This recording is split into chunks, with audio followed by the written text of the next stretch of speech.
Kan ini belum ada yang meminta.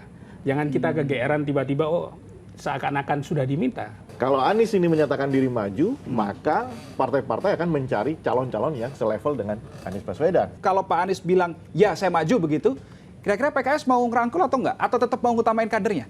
Nah yang keempat, ini menarik nih. Ada juga yang menyampaikan, Ahok.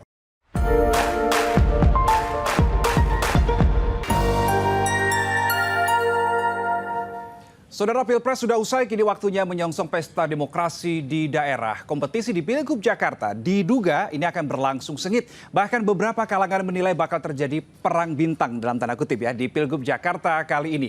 Benarkah demikian? Saya akan coba tanyakan langsung dengan beberapa narasumber di studio SCTV. Yang pertama sudah ada Direktur Eksekutif Politika Research and Consulting, ada Mas Rio Prayogo. Mas Rio, apa kabar? Baik, Reksa. Terima kasih sudah datang di studio SCTV. Kemudian di sisi kanan saya, sudah kayak tinju aja sisi kanan. Ada Mas Billy David, juru bicara Anies Baswedan. Mas Billy, apa kabar? Sore, baik Mas Reno. Oke, terima kasih. Dan yang di ujung lagi kayak makin seperti tinju ya. Di ujung merah kalau gini ya. Ketua DPP PDI Perjuangan, Bang Eriko Sotarduga. Apa kabar, Bang? Baik, selamat malam. Mas Terima kasih sudah hadir, Bang Eriko. Kemudian di saluran Zoom, saudara, sudah tersambung dua narasumber. Yang pertama ada Mas Pipin Sopian, juru bicara PKS. Mas Pipin, apa kabar? Baik, Assalamualaikum semuanya. Waalaikumsalam. Baik, terima kasih. Dan sudah ada Bang Dev Laksono, Ketua DPP Partai Golkar. Bang Dev, apa kabar? Selamat sore, selamat malam. Sehat semuanya, gimana kabarnya? Sehat-sehat semuanya. Baik, sudah ada 5 narasumber yang bergabung di Talks kali ini. Saya mungkin akan ke Mas Pipin terlebih dahulu ya, karena kita bicara konteksnya adalah Pilgub Jakarta. Jadi kita mau tanya dulu nih sama dalam tanda kutip rajanya Parlemen Jakarta. Ada PKS di sini. Mas Pipin, PKS ini kan sebetulnya belum cukup kursi ya kalau kita lihat untuk mengusung paslon sendiri nih di Pilgub Jakarta. Nah, kalau begitu ini artinya harus mau tidak mau harus berkoalisi. Kira-kira partai mana yang paling kemungkinan ini bakal dililik ini sama PKS?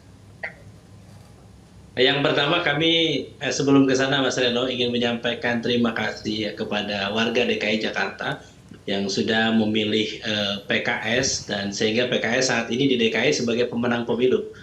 Ya, dan kami sangat bersyukur, berterima kasih atas dukungan dan kepercayaan yang telah diberikan.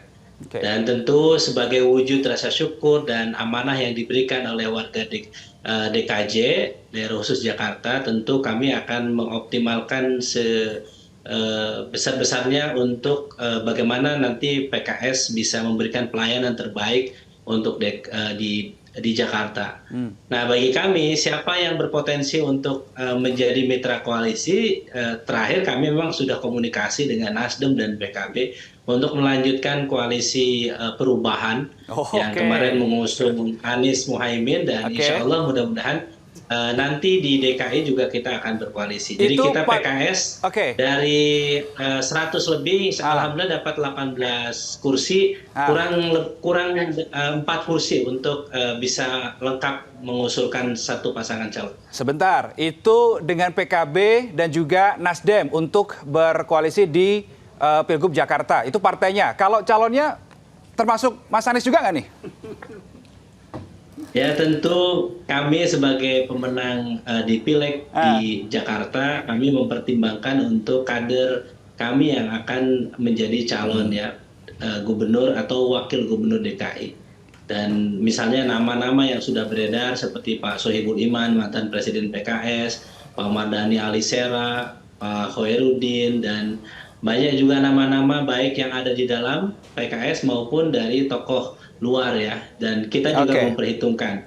Jadi bagaimanapun banyak tokoh luar, salah satunya tentu kami juga mempertimbangkan Pak Anies Baswedan sebagai calon presiden kemarin dan juga mantan gubernur DKI yang sukses. Juga tokoh lain seperti Pak Sudirman Said juga menjadi pertimbangan bagi kami untuk nanti ke depan dibicarakan dengan mitra koalisi kami dengan nanti Nasdem dan PKB. Tentu kami juga terbuka dengan Bang Eriko ya, kemudian dengan partai-partai lain untuk dengan Golkar, Bang Dev juga ayo kita ya, kalau potensi menang kami mensyaratkan 2 ya syarat untuk calon gubernur ke depan. Pertama adalah memiliki capacity to win Kemampuan untuk menang dalam pertarungan, artinya di situ punya elektabilitas yang bagus. Yang kedua adalah capacity to govern, kemampuan untuk memerintah, bagaimana melanjutkan pembangunan di DKI Jakarta sehingga warga DKI Jakarta maju kotanya, bahagia warganya, bisa terus berlanjut. Oke, jadi masih sangat cair begitu ya. Bahkan tadi Anda mengatakan nama Anies Baswedan juga sudah tetap masuk list dari PKS. Padahal sebetulnya Sekjen PKS bilang bahwa di Pilgub Jakarta ini akan memprioritaskan kader internal seperti yang Anda bilang, Mas Pipin. Kemudian Presiden PKS juga bilang kalau menjadikan Anies cagup di Jakarta sama dengan mendegradasi. Ini bagaimana? Apakah artinya sebetulnya pintu PKS untuk Anies ini sudah tertutup rapat, terkunci? Reno ini sore-sore udah mancing manas-manasi ya Kang Pipin ya.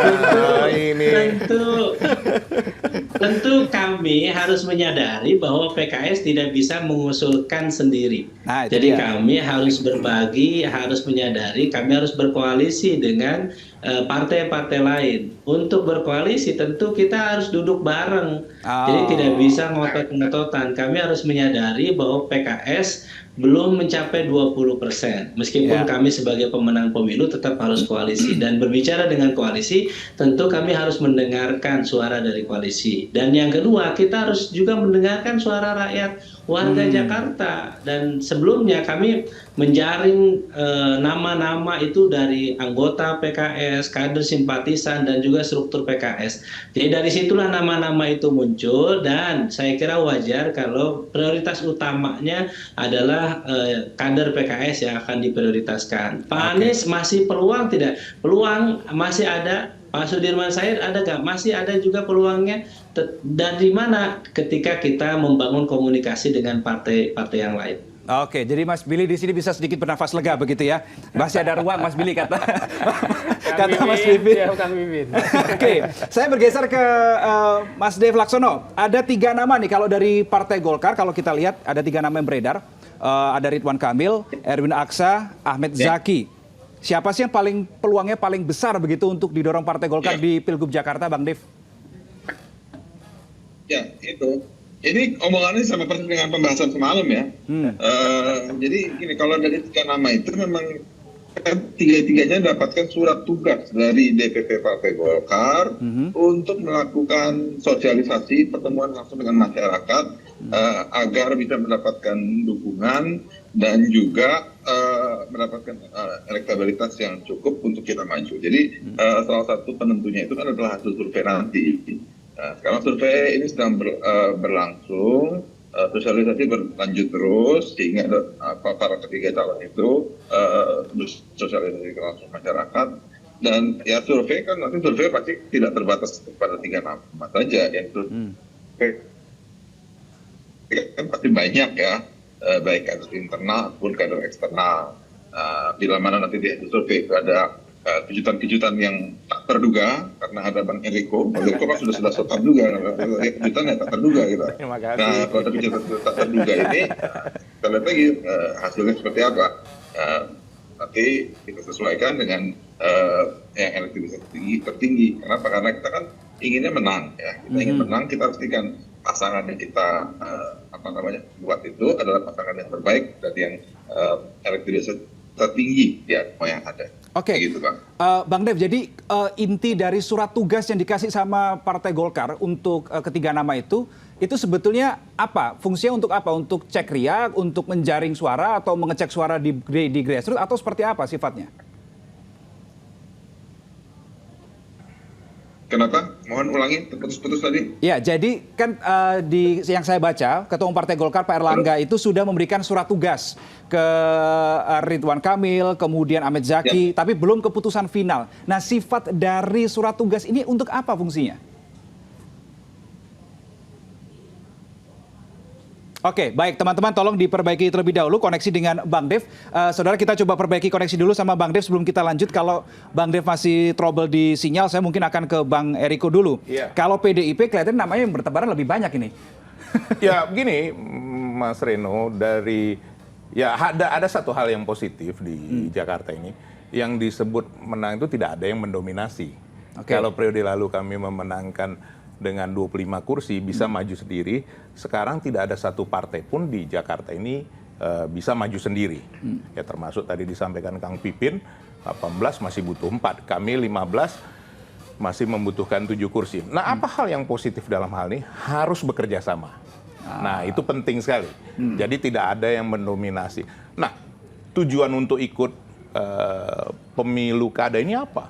Tentu ingin memenangkan kontestasi ini dan ingin memenangkan hati rakyat Jakarta. Nah, bagi PDI Perjuangan, ada 3 hal yang paling penting menjadi dasar untuk hal ini. Pertama adalah calon-calon itu harus mempunyai track record dan prestasi. Ya enggak bisa dimajukan di daerah khusus Jakarta ini, apalagi bukan ibu kota lagi, terus kemudian yang tidak mempunyai track record dan tidak berprestasi. Itu harus jujur saja. Karena rakyat Jakarta juga yang paling paham dengan sosial media dan lain-lain dapat mengetahui semua. Itu yang pertama. Yang kedua adalah apakah ini bisa diterima oleh rakyat Jakarta? Oke. Nah, kalau dalam hal ini, bolehlah ya kita menduga-duga ya. Boleh. Bung Reno, seperti tadi kata Mas Dev, nama saya Riko Sotarduga kan, boleh kita menduga. Jadi tidak mungkin dimajukan yang kapasitas, kapabilitasnya dan diterima oleh masyarakat Jakarta tidak dikenal, tidak mungkin.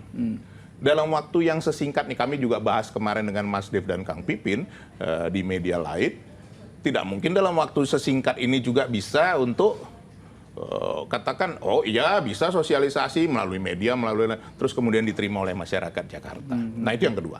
Yang ketiga, apa? Jangan berbohong sama masyarakat Jakarta, harus komit sampai akhir. Nah, ini penting sekali. Jangan hari ini ngomong A, besok ngomong B, nanti minggu depan ngomong C. Nah, ini nggak bisa. PDI Perjuangan tuh jelas tuh, jangan berbohong kriterianya. Ini kriteria atau lagi menyinggung sih Bang Eriko? Nah, nggak ada. Oh, nggak ada tadi ya? kita cerita. Oh, iya. Reno ini mancing-mancing aja, Mas Dev Kang Pipin. Nih, Reno nih, ini baru jam segini udah dipancing-pancing. Ya kan masih sore ini kan begitu. Nah, kan jadi lupa saya. Nah, akibat yang 3 ini, kami melihat untuk calon gubernur DKI dari hasil perbincangan ini belum tentu. Nanti ini kan mekanisme kami dari bawah.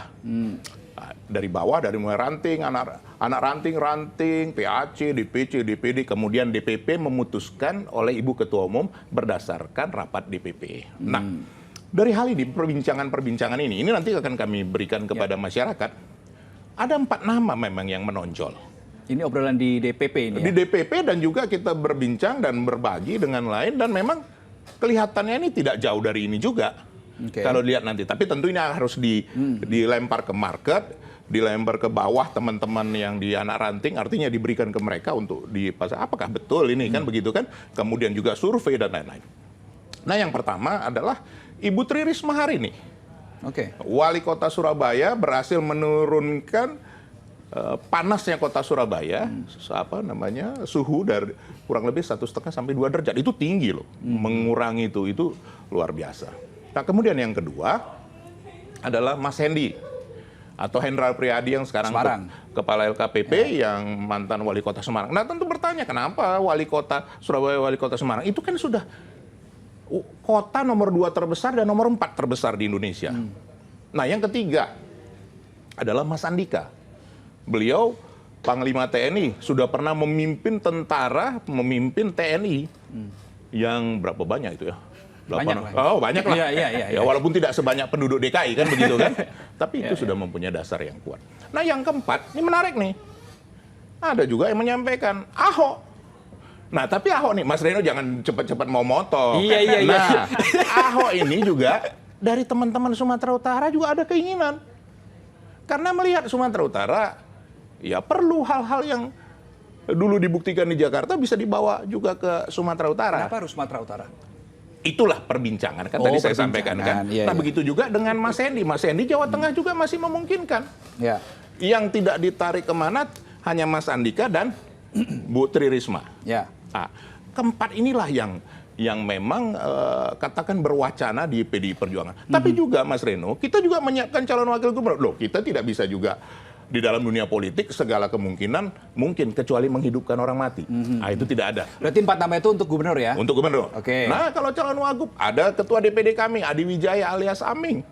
Ada Charles Honoris, dan banyak nama lain. Tapi memang kalau melihat ini feeling nih ya, memang partai yang katakan tadi disampaikan itu urutan ke-1, ke-2, ke-3 ini yang kemungkinan akan mengajukan untuk calon gubernur. Karena kenapa? Memang dari segi kapasitas, kapabilitas, dan kita melihat 4 calon ini kemungkinan hasil survei kemarin, survei apa tuh namanya? yang di bulan Januari ya? Januari, Iya, walaupun iya. masih jauh ya, Iya, anggaplah iya, begitu. iya. Lembaga survei apa kemarin itu ya? Itu nomor 1, kalau nggak salah Ridwan Kamil. Nomor 2 di kami. Bu Risma. Bu Risma. Nomor 4 juga di kami. Pak Ahok. Nah mungkin kalau dimasukkan juga Mas Andika dan juga Mas Hendy, saya yakin kalau 10 besar itu masuk itu 4 nama itu. Nah seperti itu. Jadi artinya apa? Artinya kita memang harus mempersiapkan dengan baik. Dan ini bukan lagi misalnya memperkenalkan sesuatu hal yang luar biasa baru lagi. Memang yang sudah selama ini berperan sehingga masyarakat DKI bisa melihat di antara ini nama-nama ini siapa yang paling memungkinkan. Nah, kalau tadi menyinggung tadi Mas Dev, ada kan yang namanya Pak Ridwan Kamil kan. Nah, kalau kita melihat ya ini kan kita boleh diskusi kan Mas Dev ya. Ya lebih cocok di Jawa Barat kan begitu kan. Ini logika sederhana Karena aja. sebelumnya menjabat di sana atau gimana nih? Iya. Karena Ya Kang tentu Emil menjabat di sana dan sudah lebih dikenal kan seperti itu. Jadi ini sebenarnya nggak jauh dari kemarin juga perbincangan kami, nggak jauh dari yang nama-nama yang sudah tersebutkan itu seperti itu. Oke, saya lihat sekarang Bang Dev ini sudah kembali tersambung ini. Saya mau coba tanyakan lagi apa yang saya tadi tanyakan mungkin terputus karena koneksi. Bang Dev, saya ingin tanyakan soal surat tugas. Saya tanyakan soal surat tugas yang diberikan oleh Ketum Partai Golkar kepada Kang Emil dan Ahmad Zeki soal surat tugas kepada kedua figur ini fungsinya apa sih sebetulnya? Karena ini kan dibilang belum keputusan final ya.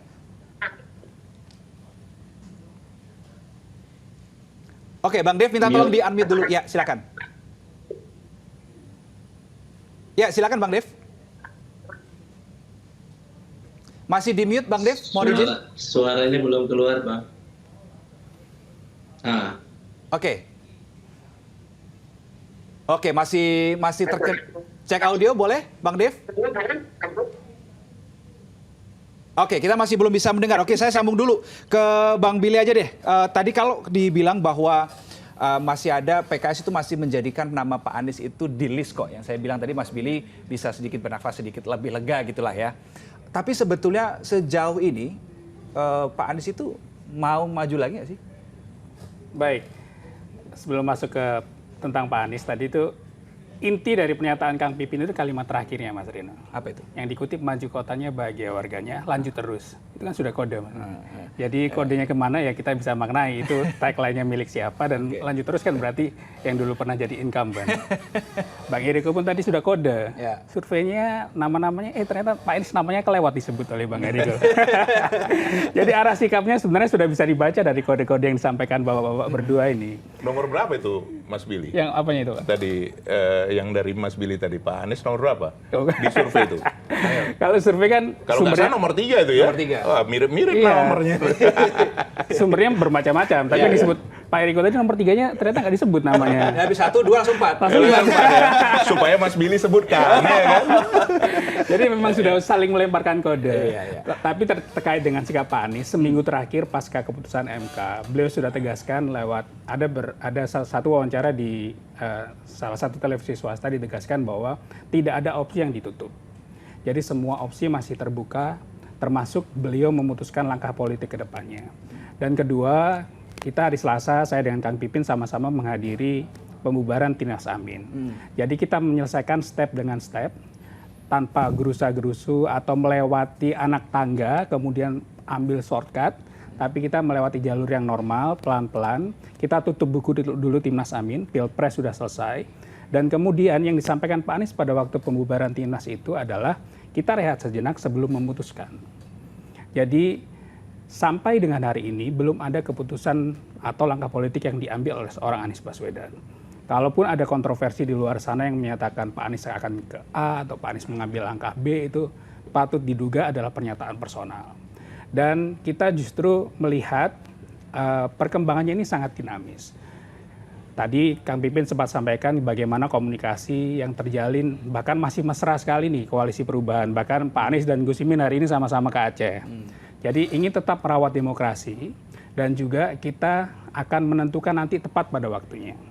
Jadi Kapan itu masih belum dibocorin? kapannya belum tahu juga. Oh, iya. Jadi tentunya waktu yang tepat. Dan kita juga melihat dinamika di partai politik kan hari-hari ini sudah mulai pendaftaran calon. Bahkan kemarin PKB pun juga sudah mulai bertemu dengan calon-calon kepala daerah di berbagai daerah termasuk di DKI. Tapi Pak Anies nggak ada di situ. Jadi kita melihat dinamika ini, dinamika baik itu percakapan-percakapan antara partai politik, tapi juga satu hal yang terpenting adalah bagaimana rakyat ini kembali mengusulkan mungkin. Dan ketika Pak Anies belum memutuskan langkah politiknya, tapi ada rakyat yang meminta, ada partai politik yang meminta, ya kita harus siap. Pak Anies pun harus siap dengan semua panggilan itu. Oke, tapi ini saya sempat sampai saya tulis nih supaya saya jangan dibilang melebihkan atau mengurangi nih. Tanggal 29 April di Surabaya, ini Pak Anies bilang begini, Pilpres pertandingan paling tinggi di Indonesia, apapun yang dikerjakan besok pasti lebih rendah dari Pilpres. Jadi jangan pernah bilang Pak Anies kok nanti turun. Ini sinyal kuat atau gimana nih? Tentu ada berbagai macam perspektif menyikapi itu ya. Tapi kalau kita lihat rekam jejak Pak Anies beberapa kali menghadapi persimpangan-persimpangan seperti ini, Mas Reno. Jadi misalkan dulu di 2013 ketika beliau mengikuti konvensi Partai Demokrat. Beliau yang dikenal sebagai tokoh pendidikan, kemudian aktif menyuarakan suara-suara tentang perbaikan pendidikan, kemudian mengambil langkah politik, itu persimpangan pertama. Banyak perdebatan, banyak orang yang mungkin dulunya teman dekat, kemudian mengambil jarak. Persimpangan kedua ketika Pilpres 2014. Bagaimana ketika Pak Anies memutuskan menjadi juru bicara Pak Joko Widodo, berseberangan dengan Pak Prabowo. Tentu ada yang berseberangan juga, ada yang pro Pak Prabowo, ada yang pro Pak Jokowi. Pun demikian dengan 2017, terakhir ketika kita di Pilgub DKI. Ketika memutuskan setelah berhenti jadi menteri, diberhentikan jadi menteri, kemudian lanjut ke langkah politik yang diambil dalam pemilihan gubernur di DKI waktu itu, persimpangan yang berikutnya. Jadi kita juga maknai hari-hari ini adalah persimpangan berikutnya. Jadi persimpangan ketiga berarti? Kalau Maju tadi kan Pilgub sudah atau enggak? 3. Oh, udah 3. Berarti sekarang keempat. Keempat. Kalaupun bisa 4 bisa 5 kan. Kemarin persimpangan di beliau mengambil ikut di Pilpres pun juga sudah jadi persimpangan. Jadi persimpangannya banyak sih. Kalau persimpangan biasanya 4 memang. Oh iya, Perempatan. kalau perempatan. Kalau 5 bunderan. Jadi begitu sih. Iya. Oke, berarti masih rahasia ya, masih hanya Pak Anies aja yang tahu berarti. Belum, nggak ada yang dirahasiakan sih. Kemarin juga beliau sampaikan bahwa tidak mau mendahului takdir. Jadi kan ini belum ada yang meminta. Jangan kita kegeeran tiba-tiba seakan-akan sudah diminta. Ketika permintaan Tapi ada itu satu sudah partai loh, Partai Nasdem bilang top priority. Tapi kan itu kembali, itu politik kode-kode, Mas Reno. Oh, masih kode-kode. Masih Jadi Pak Anies kode-kode. nggak mau yang dikode-kode berarti ya? Nggak mau yang kode-kode, harus jelas dong. Termasuk Kang Pipin juga, tadi kan masih kode-kode. Kita maunya yang lebih jelas juga. Oke, baik. Saya ke Bang Rio nih. Sudah banyak tadi nama-nama yang kita bahas dari Kang Pipin, Kang Pipin, kemudian Bang Eriko, Mas Billy, tentu Mas Billy yang disuarakan adalah Pak Anies, kemudian ada Bang Dev. Dari nama-nama yang udah kita bahas tadi, itu kira-kira yang kansnya paling tinggi, yang paling menjual siapa kira-kira ya? Iya, pertama gini, saya melihat ada 2 hal yang ingin saya sampaikan ya. Nama-nama ini berkembang di Jakarta, bisa jadi nanti nyalonnya di provinsi yang lain. Kenapa? Karena Jakarta ini epicentrum, Bang. Iya kan? Paling tidak kalau sudah disebut di Jakarta, udah terkenal di daerah, Bang. Strategi juga berarti di salah satunya. Oh iya. Salah satu yang disebutkan oleh teman-teman tadi. Saya kira nanti akan ada yang nyalon di Jawa Timur, begitu Bang ya. Ada di Jawa Tengah, atau Bentar, mungkin di Sumatera ngomong Jawa Utara. Timur kok arahnya ke Bang Eriko tuh ke siapa maksudnya? Iya, terus. Nah, yang kedua, kalau bicara kans dari nama-nama yang tadi, bagaimanapun incumbent itu selalu menjadi top of mind lah, ya, karena awareness-nya itu sudah berlipat-lipat lah. Ya, artinya sudah mentok, sudah pada titik yang maksimal. Jadi orang sudah kenal sama Anies Baswedan atau mungkin Ridwan Kamil di Jawa Tengah. Ya wajar karena Di dia Jawa Barat. di Jawa Barat ya. Kan wajar karena dia incumbent. Nah, siapa kemudian yang paling menarik? Justru Mas Billy. Ini pertarungan di Jakarta sangat bergantung dengan Anies Baswedan kalau menurut saya. Ya Kenapa kan? itu? Kalau Anies ini menyatakan diri maju, maka partai-partai akan mencari calon-calon yang selevel dengan Anies Baswedan.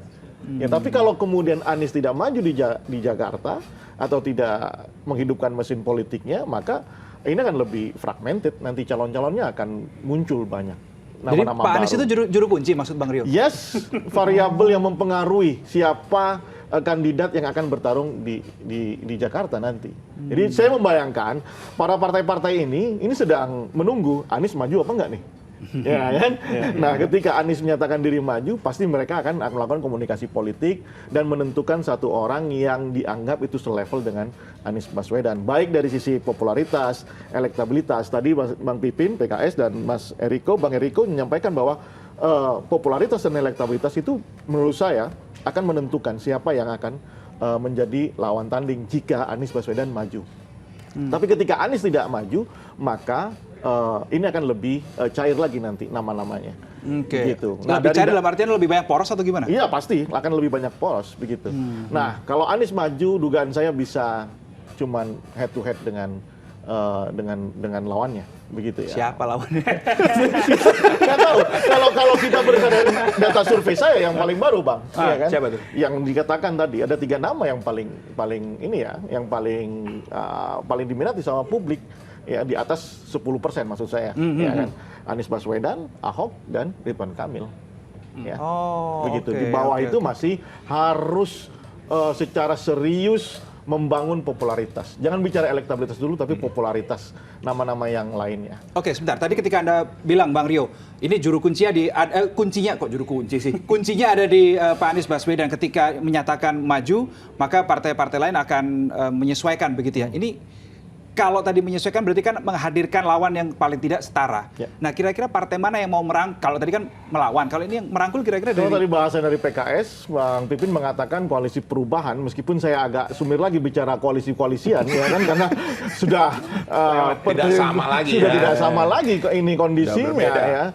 Tapi bolehlah itu dengan diksi koalisi perubahan, paling tidak ya di non koalisi perubahan akan mencari lawan yang sepadan dengan Anies Baswedan. Kalau masih ada itu koalisi perkoalisian. Sementara karena sudah komunikasi sudah sangat cair antara 02 ke 03, 02 ke 01 begitu. Tapi biasanya gaung peta nasional itu kan tidak bisa sama dengan peta daerah karena kan daerah itu kan punya karakteristiknya masing-masing. Apalagi setelah pertemuan Prabowo dengan Nasdem, Prabowo dengan PKB, Itu begitu. dia. Nggak tahu dengan PDI kapan begitu ya.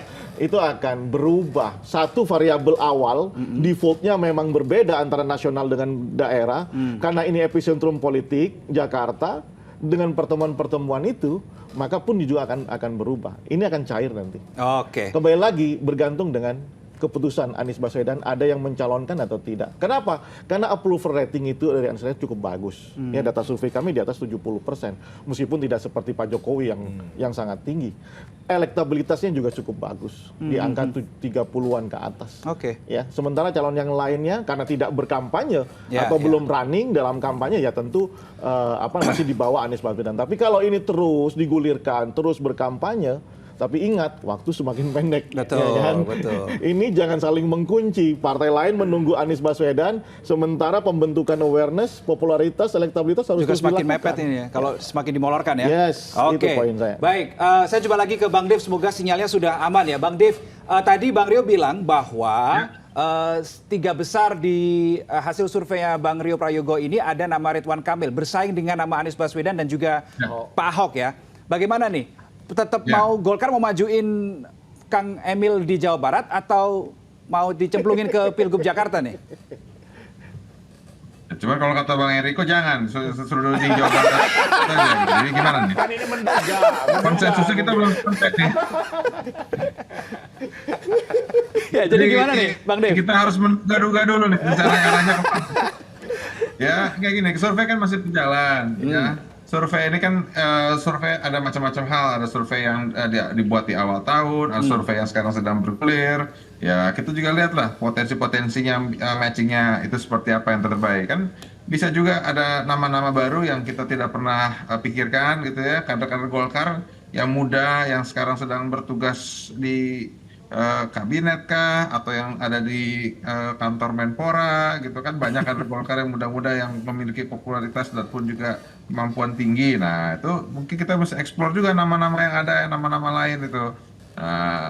Dan kalau memang surveinya bagus, penerimaan antara paket koalisinya, ya tentu kita mengutamakan KIM ya, Koalisi Indonesia Maju ini untuk kita sepaketkan, karena salah satu konsepnya kita kan adalah beyond 24. Jadi bagaimana pemerintahan secara nasional dari tingkat pusat hingga tingkat bawah itu bisa linear, dan dia itu kita mulai dengan pemimpinnya itu, kepala pemerintahannya tingkat pusat hingga tingkat daerah itu semuanya sama, baik dari visi, misi ataupun juga partainya. Nah, tentunya ini menjadi salah satu kebutuhan utama untuk kita bisa menjalankan dan masuk menuju pilkada nanti. Oke, Bang Dev, ini kan ada 3 nama yang muncul dan Kang Emil masuk di salah satu di antaranya begitu ya. Anies Ahok ini kan sudah punya sejarah begitu di Jakarta, mereka cukup dikenal begitu. Kalau Kang Emil ini kan background lebih ke Jawa Barat. Saya bukan menyuruh Kang Emil untuk di Jawa Barat saja, tetapi seberapa optimis Partai Golkar ini kalau mendorong Kang Emil di Jakarta ini kira-kira bisa bersaing nggak sih dengan 2 nama yang sudah saya sebut tadi? Ya, kita yakin lah. Pokoknya kita kembalikan ke survei nanti sebelum kita terlalu mengada-ngada bisa apa tidak bisa, kita kembalikan ke survei saja. Surveinya bagus, penerimaannya bagus, terus paketnya juga cocok, ya pasti kita akan. Oke. Baik, kembali kita kendala sinyal dengan Bang Dev Laksono. Ini memang seharusnya datang ke sini, Bang Dev Laksono. Oke, baik, saya ke Bang Pipin deh. Kalau gitu, tadi kan sudah disinggung sama Mas Billy, kemudian Mas Billy mengatakan bahwa masih menunggu begitu ya sampai dengan saat ini. Kemudian Bang Rio bilang bahwa Pak Anies ini kunci begitu ada sikap baru gejolak politik mulai akan ada riaknya begitu ya. Kalau Mas Pipin menangkap, kalau Pak Anies bilang, ya saya maju begitu, kira-kira PKS mau ngerangkul atau enggak? Atau tetap mau ngutamain kadernya? Ya tentu kami pertimbangkan ya, apalagi kalau Pak Anies berkenan untuk menjadi kader PKS, itu akan lebih mudah ya. Iya, oke. Siap. Iya. Karena kan salah satu syaratnya yang diharapkan ya, yang arahan dari Presiden PKS adalah kita memang ingin memenangkan kader PKS. Jadi kenapa sih sebetulnya kita ingin kader kita yang maju di hajatan pilkada, termasuk di Jakarta. Karena bagi kami ketika kader kami menjadi kepala daerah, menjadi pejabat seperti Kang Aher dulu 2 periode di Jawa Barat, prestasinya luar biasa, diakui. Kerinduan saat ini masyarakat Jawa Barat itu rindu dengan sosok Kang Aher. Orangnya sederhana, merakyat, program-programnya turun banyak kepada masyarakat, dan prestasinya segudang. Dan ini yang ingin kita tunjukkan. Ya, dan kemarin sebetulnya kita melihat Pak Anies juga punya kesamaan dengan Kang Aher ya, prestasinya juga banyak. Dan kita berharap kalaupun misalkan Pak Anies tidak menjadi kader PKS, mudah-mudahan nanti wakilnya adalah kader PKS. Saya kira nama-nama yang saya sebutkan banyak ya, Pak Sohibul Iman atau Pak Mardani, Pak Hoirudin, Ketua DPW PKS Jawa Barat, itu nama-nama yang direkomendasikan dari struktur kader PKS dari bawah. Dan tentu sekali lagi 3 modal PKS yang kami miliki ya. Bagi kami koalisi itu siapapun tokohnya, tapi kami menyiapkan mesin partai yang terdiri dari militansi kader yang kuat, soliditas struktur, dan kerjasama kolektif kolegial yang dibangun oleh PKS. Jadi sekali lagi kami akan optimal sebaik-baiknya. Kepercayaan dari masyarakat kami akan jaga. Selain nanti insya Allah mudah-mudahan kami menjadi ketua DPRD di DKI, kami berharap mudah-mudahan kader PKS bisa memimpin DKJ ini. Oke, baik, ini sudah sinyal kuat, bukan lagi 4G, ini 5G ini, Mas Billy yang disampaikan oleh Mas Pipin. Kalau Pak Anies calon gubernur ya wakilnya paling nggak dari PKS, begitulah ya. Jadi gimana nih, mau ada tanggapan? Boleh disampaikan Bang Billy ke Pak Anies. Oh, silakan Mas Billy merespon. Siap. Ya baik, kan kembali ya yang disampaikan Kang Pipin tentu belum resmi dinyatakan sebagai sikap dari partai. Dan kita perlu memaknai anginnya positif ke Pak Anies. Dan tentu kita mengapresiasi apa yang disampaikan oleh Kang Pipin. Dan tentu sikap selanjutnya tentu dipengaruhi dengan diskusi-diskusi lanjutan yang lebih serius.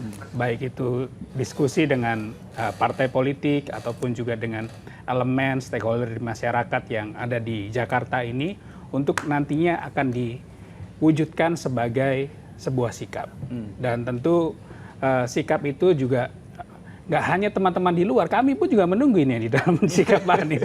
Karena apa yang akan disikapi oleh Pak Anies langkah politik yang akan dipilih itu juga akan menentukan bagaimana misalkan saat ini kan banyak juga perdebatan di Jakarta misalkan bagaimana kemudian PJ ini seakan-akan Pak PJ Pak Heru ini seakan-akan menghapuskan karya-karya atau hasil kerja yang sudah dibikin oleh Pak Anies.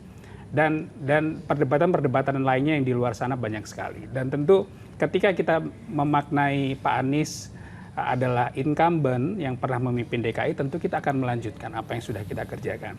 5 tahun kemarin Pak Anies sudah membuktikan 23 janji ditepati. Tentu nanti ketika mungkin beliau memutuskan akan kembali di Jakarta, janji yang lain mungkin akan dibuat, dan tentu janji yang kemarin sudah dibuat juga akan dilanjutkan sesuai agar targetnya lebih optimal. Oke, tapi tidak ada kekhawatiran yang namanya istilah terdegradasi, apapun itu ya? Itu interpretasi. Kita nggak bisa mengatur perasaan orang, tapi yang perlu kita sikapi atau kita atur adalah sikap yang atau perilaku yang akan kita tunjukkan nanti. Oke, saya ke Bang Eriko. Saya coba cek di YouTube ini Bang Eriko. Saya berselancar di YouTube itu ada channel YouTube Pak Ahok itu bikin program A3. Saya takut ini Liputan 6 Talks tersaingi sama A3 nih. Ask Ahok Anything. Ini part of dari pemanasan untuk Pilgub atau gimana setahu Bang Eriko? Ya apapun itu kan kalau hal yang baik kan tidak ada yang salah. Bung Reno, itu suatu hal yang positif. Artinya seperti apa penerimaan terhadap Pak Ahok juga di Jakarta kan begitu. Tapi simpel saja. Kalau dari perbincangan ini tadi kan saya mau membagi dengan saudara-saudaraku yang ada di rumah kita masing-masing. Ini kan sebenarnya sudah terlihat kan bahwa ini akan kembali juga kemungkinan, ini namanya menduga-duga ya Mas Dev ya. Artinya bisa saja ini 3 pasangan calon. Sama paling kayak banyak. 2017 ya. Iya, kalau untuk 2 rasanya juga agak sulit. Seperti itu. Contoh, misalnya kalau benar tadi yang disampaikan oleh Kang Pipin itu, walaupun Presiden PKS belum tentu kan menyampaikan begitu kan. Iya. Misalnya berpasangan dengan, loh politik kan dinamis. Iya. Seperti tadi saya sampaikan, tidak ada yang tidak mungkin. Bung Rio kan. Nah, anggaplah dulu benar Pak Anies bersama pasangannya, apakah dari PKS, dari mana. Nah tentu satu lagi pasti kami dengan pasangan kami, apakah mungkin dengan Golkar kan bisa saja. Kalau Pak Ridwan Kamil sana berarti wakil kan bisa dari Golkar kan. Apalagi kursi juga kami kan tetap lebih tinggi kan begitu bisa saja. Nah yang ketiga kan bisa juga. Artinya dari teman-teman apalagi Gerindra dan apa. Ya hampir mirip seperti pertarungan di Pilpres tapi tidak sama. Saya yakin tidak sama. Pasti ada juga yang berbeda lah begitu, entah 1 atau 2. Sekali lagi, Mas Reno, Bung Reno harus diingat bahwa DKJ bukan DKI. Nah, bukan daerah khusus ibu kota. Artinya begini, bahwa kalau dulu dilihat nih Pak Jokowi dari DKI menjadi calon presiden, Pak Anies atau apa, apakah nanti begitu? Belum tentu. Bisa dari Jawa Tengah, bisa dari Jawa Barat, bisa dari Jawa Timur. Tetapi tetap resourcesnya itu memang kepala-kepala daerah itu harus kita akui. Karena kenapa? Pengalaman yang sudah ada. Sama seperti dari kami. Kenapa kami memperbincangkan yang namanya Ibu Tri Risma?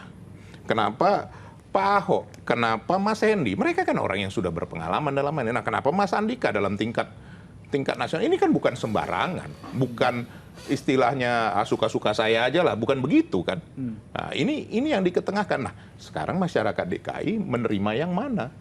Kan begitu. Inti dari semua ini kan semua mau menang juga. Menang untuk apa? Untuk rakyat. Walaupun kadang-kadang ya belum tentu hasilnya seperti itu kan. Artinya yang kita lewati selama ini apakah sudah memuaskan? Kan tidak juga. Belum ada yang sempurna kan. Nah, ini berdasarkan inilah nanti masyarakat melihat ini sebenarnya diketengahkan ini seperti apa? Nggak bisa juga maunya. Misalnya tadi Kang Ipin menyampaikan Presiden PKS, apakah bisa diterima di sini mantan Presiden misalnya? Apakah bisa diterima di Jakarta? Kan belum tentu. Tidak sama semua penerimaan itu, tidak ceteris paribus bahwa kalau ini apa terus ini bisa diterima.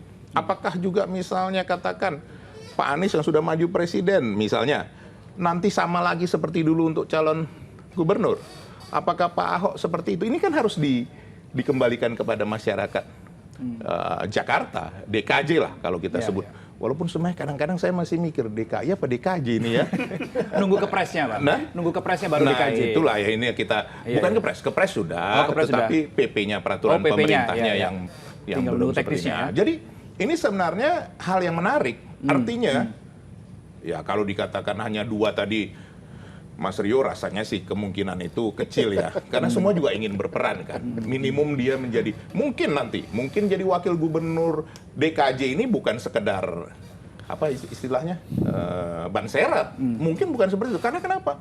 Ya kemungkinan kan bisa juga DKJ ini menjadi daerah aglomerasi kan, sampai ke Bekasi, sampai ke Bogor, sampai ke Puncak misalnya seperti itu, atau dalam istilah dulu apa Jabodetabek kan bisa seperti itu. Nah ini tentu harus yang mempunyai kapasitas yang memang bisa menjalin hubungan juga dengan daerah sekitar seperti itu menurut kami Mas Rino. Jadi kapasitasnya ini tidak sama dengan dulu.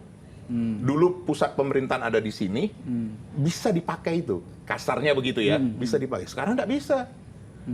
Pusat pemerintahannya ada di IKN.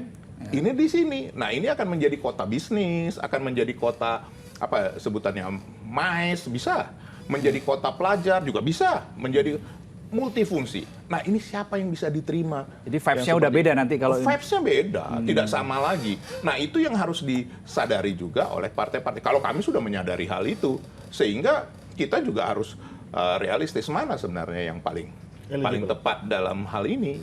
Seperti itu. Belum tentu yang lalu cocok, sekarang cocok. Oh, era zamannya berbeda. Mas Rino, ini menurut kami ya. Makanya kami mendiskusikan nih, bahkan kami lebih revolusioner lagi. Kalau Pak Ahok diperlukan di Sumatera Utara ini, kita kirim ke sana. Dibahas lagi nih. Ini menarik. Dan kemarin kami diskusi sama Pak Ahok. Ini ada, kalau Risma, saya udah dengar ini. Wah, bilang seru ini kalau seperti ini. Artinya apa? Masyarakat diberikan satu pencerahan. Bukan ini aja loh.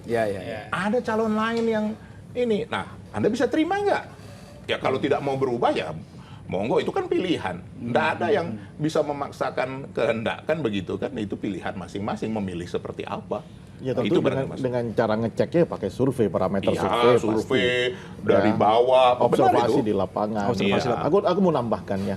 Tadi benar bahwa memang tidak ada variabel yang pasti, ya kan. Cuman kalau melihat konstelasi hari ini, Anies ini akan dibaca apakah dia itu maju atau tidak oleh partai yang lain. Saya kira itu variabel yang paling besar lah yang dipertimbangkan sama partai yang lain. Yang kedua, yang perlu aku sampaikan secara kualitatif, posisi Partai Gerindra ini juga akan menjadi penentu juga bola koalisi.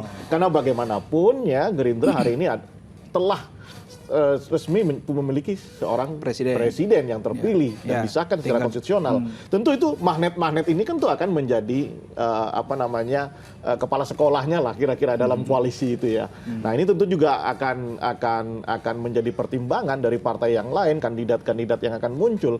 Apakah Gerindra itu punya calon gubernur atau sekedar memberikan opsi calon wakil gubernur? Apalagi kalau kita lihat hasil Pilpres di Jakarta ya, Anies dan juga Prabowo sangat tipis itu ya, ketat, tight banget itu, Bang Rio. Ya, di data survei kami per hari ini Anies itu di angka 37% ya elektabilitasnya. Kalau popularitasnya tentu sudah mentok begitu ya. Nah, oleh karena itu perlu kecepatan dari partai-partai lain, dari kandidat yang lain untuk mengejar elektabilitas Anies jika benar-benar ingin menjadi kompetitor yang setipe atau selevel dengan Anies Baswedan. Ya boleh jadi Anies ini punya posisi penerimaan yang diametral. Artinya ada sebagian rakyat Jakarta yang memang benar-benar tidak suka, ya kan? Buktinya apa di Pilpres kemarin? Ya kan, ini kandangnya dia dapat 50% dan ini juga Prabowo juga di angka seperti itu, tidak jauh beda. Maksud saya Anies harus tetap dilihat sebagai variabel yang tadi saya katakan, variabel yang mempengaruhi pola konstelasi antar elit di DKI ini, ya kan? Nah, yang kedua variabelnya ada DKI Gerindra, Prabowo Subianto.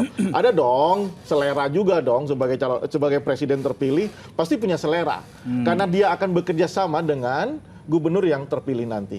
Ya, sama persis ketika Jokowi memberikan endorsement kepada calon-calon kepala daerah, tentu karena ini lebih kepada kenyamanan dalam membangun koordinasi pemerintahan. Nah, selera ini penting dan mahal. Ya, karena memperebutkan magnet, memperebutkan pengaruh, itu yang harus juga dibaca, jangan sekedar hasil survei. Oke, Nah, itu. tadi sudah disinggung sama Bang Eriko sebetulnya soal dari peralihan dari DKI menjadi DKJ begitu ya. Vibes-nya beda begitu. Tapi kalau vibes-nya beda, berarti dalam tanda kutip Jakarta ini masih seksi nggak sih? Mas Reno, coba Mas Rio itu hasil survei kapan Mas Rio kalau boleh kami? April ini ya? Iya, April kemarin. Jadi Kenapa nggak ditampilkan di sini barangkali? Belum dikasih, saya belum tanya. dikasih. Iya, Aduh, bagaimana ini kok? Karena saya kasih nomor kontak saya. Iya. Lah kan kita ingin apa ya? Mau ngelihat ya, mau ngelihat juga ya. melihat, Iya. begitu. Oke, jadi masih seksi nggak Jakarta itu? Jakarta akan selalu seksi. Akan selalu, seksi. meskipun statusnya jadi DKJ. Apapun itu, Oke. Jakarta akan selalu jadi epicentrum politik nih secara nasional. Ya, karena apa? Kesejahteraannya, kemudian ya tentu adalah tadi katakan ini adalah kota bisnis. Ya, tentu Jakarta tetap akan menjadi epicentrum politik. Problematika yang dihadapi yang jauh lebih rumit, apa itu juga menjadi katakan semacam apa ya? Semacam pengujian. Pengujian. Kalau kita istilah dulu pada periode-periode berapa puluh tahun yang lalu bahwa kalau sudah sukses di Sumatera Utara pasti kemanapun baik. Nah ini kira-kira kan bisa seperti itu. Artinya baik di Jakarta, nah ini bisa diketengahkan untuk di tingkat posisi yang lebih tinggi. Walaupun tentu berbeda dengan yang lalu sebagai ibu kota kan begitu. Ya. Jadi semuanya ada di sini ya, Iya, bisnis ada ada di di sini, sini. pemerintahan ada di sini. Iya. Tapi meskipun pemerintahan udah pindah, tetap akan selalu seksi, akan menjadi epicentrum. Akan selalu jadi epicentrum politik nasional Jakarta. Oke, baik. Saya mau minta pendapat terakhir ke Mas Pipin. Mas Pipin, baik. Mas Pipin kalau menanggapi tadi apa yang sudah didiskusikan, ada Bang Eriko, ada Bang Rio juga soal peralihan status Jakarta dari DKI jadi DKJ. Mungkin PKS ada sudut pandang yang lain yang mau disampaikan?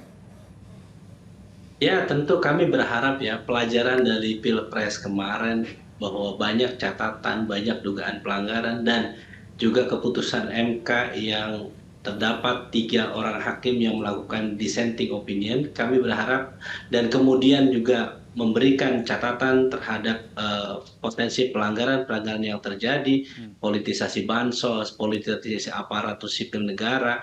Di situ kita berharap bahwa pilkada ke depan, wabil khusus juga DKJ ya, di Jakarta dan juga di seluruh Indonesia ini tidak terjadi. Jadi kita sangat berharap lapangan pertandingan pilkada itu datar bagi semuanya.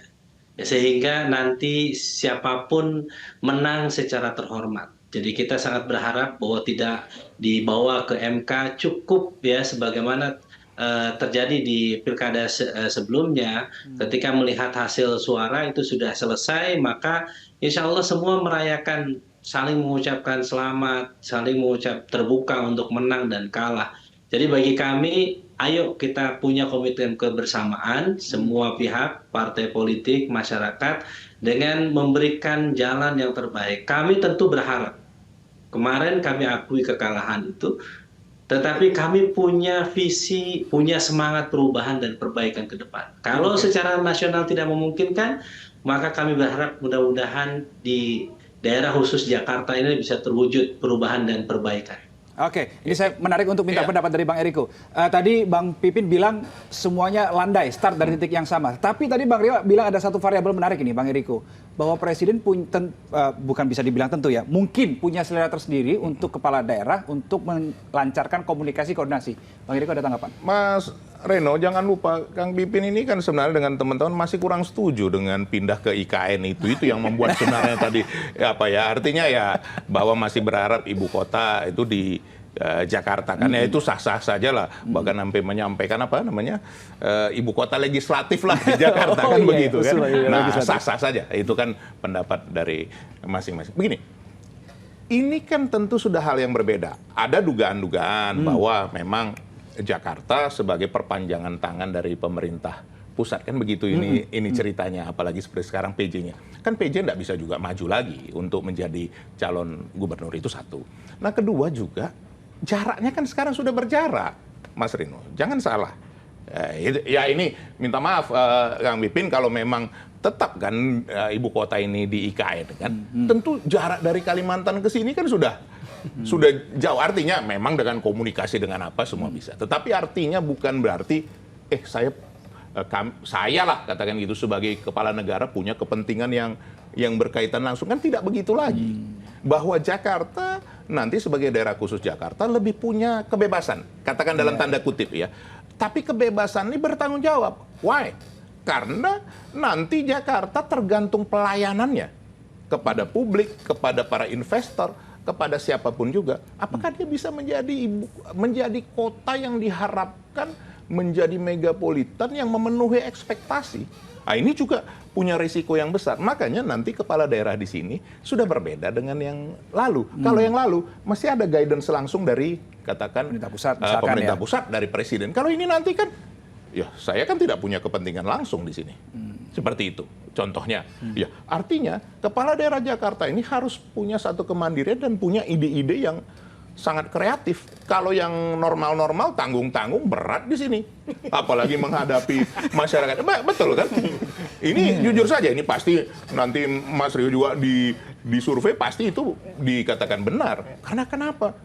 Ya bayangkan, di dekat istana saja itu disampaikan oleh Ketua DPRD kami saat ini, bahwa dekat istana saja masih ada yang super kumuh. Bukan kumuh lagi, super kumuh. Nah ini bagaimana?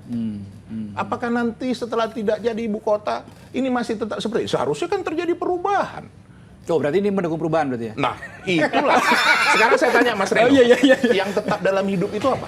Perubahan. Perubahan. Hari ini Mas Reno pakai jas abu-abu, besok bisa jas biru. Betul. Betul kan? Betul. Nah, jadi artinya ya sah-sah saja seperti itu. Nah, yakinlah nanti berdasarkan hasil survei juga, masyarakat punya ekspektasi yang luar biasa untuk yang nanti menjadi kepala daerah di Jakarta ini. Oke, terakhir singkat saja saya mau minta pendapat Mas Billy. Tadi saya kelewatan, ada satu hal yang tadi disampaikan Mas Pipin. Ya kalau misalkan Pak Anies mau maju begitu ya berharap juga mau jadi kader PKS begitu. Nah, saya mau tanya gini, kalau setahu Mas Billy, Pak Anies itu mau dipartaikan tidak sih sebetulnya? Sampai hari ini tidak ada keinginan atau niat untuk berpartai. Tapi kan mungkin setelah sholat istiqoroh atau setelah perjalanan-perjalanan ke Aceh dan ke lain tempat ini mungkin akan mengalami atau mendapatkan hikmah, itu kan bisa jadi keputusan-keputusan yang berbeda. Tapi tentu ya, ini intinya bukan tentang hanya kader partai A atau kader partai B. Pak Anies sudah menyatakan sikap dari awal, termasuk yang paling aktual dalam Pilpres adalah taat konstitusi. DKJ tadi kan juga merupakan amanah konstitusi yang harus kita patuhi ya. Entah itu nanti ibu kotanya yang selama ini kita kritisi dipindah ke sana dan kemudian di sini akan tetap jadi DKJ. Tentu yang pertama kita perlu ingat adalah variabel waktu. Tentu ada masa transisi perpindahan itu. Dan yang kedua juga tentunya semua stakeholder, semua elemen, semua orang yang beraktivitas di Jakarta juga masih memerlukan waktu untuk perubahan-perubahan tersebut. Dan dari dua hal tersebut tentu kita bisa melihat nantinya, kita tunggu saja Mas Rino. Pak Anies dalam beberapa hari atau mungkin beberapa waktu ke depan akan memutuskan sikap, dan tadi seperti Mas Rio tegaskan, baru di situ mungkin dinamisnya akan lebih cair. Mas Reno, tadi jawaban dari Mas Billy. Adakah jaminan dari namanya PKS, PKB maupun juga dari Nasdem untuk mencalonkan Pak Anies? Ada jaminan? Belum ada. Tadi sudah disampaikan oleh Kang Pipin, sudah disampaikan oleh Nasdem, sudah disampaikan juga oleh PKB. Mereka mau kadernya. Jadi yang mau saya sampaikan itu tidak ada yang tetap, Mas Reno. Tadi saya kan sudah sampaikan, belum tentu loh. Jangan-jangan nanti partai lain yang mencalonkan. Oh bisa saja. Nah, nanti biarlah waktu yang akan menentukan, ya kan? Kan saya sebut tadi partai tentu lain. kita akan dengarkan aspirasi dari warga Jakarta. Kita akan dengarkan. Jangan-jangan diusung oleh PDIP. Berpasangan dengan Ahok. Oh wow, Anies Ahok atau Ahok Anies. Oke, ini kalau saya lanjut nggak selesai-selesai nih. Saya udah ya. Kita sambung lagi di kesempatan berikutnya. Semoga kita punya waktu lain untuk kita diskusi bersama. Jangan kapok-kapok, Bang Eriko, Mas Billy dan juga Bang Rio untuk datang ke studio. Mas Pipin ditunggu kehadirannya di studio SCTV. Ya, jangan cuma lewat Zoom aja, Kang Pipin. Oke, saudara, itu tadi liputan Talks untuk kali ini. Kita nantikan kira-kira siapa ya nama yang akan muncul di Bursa Pilgub DKI atau DKJ Jakarta. Kita nantikan bersama. Saya Reno Reksa pamit. Salam SCTV. Sampai jumpa. Makasih. Mas Billy, Pak Eriko. Thank you so much.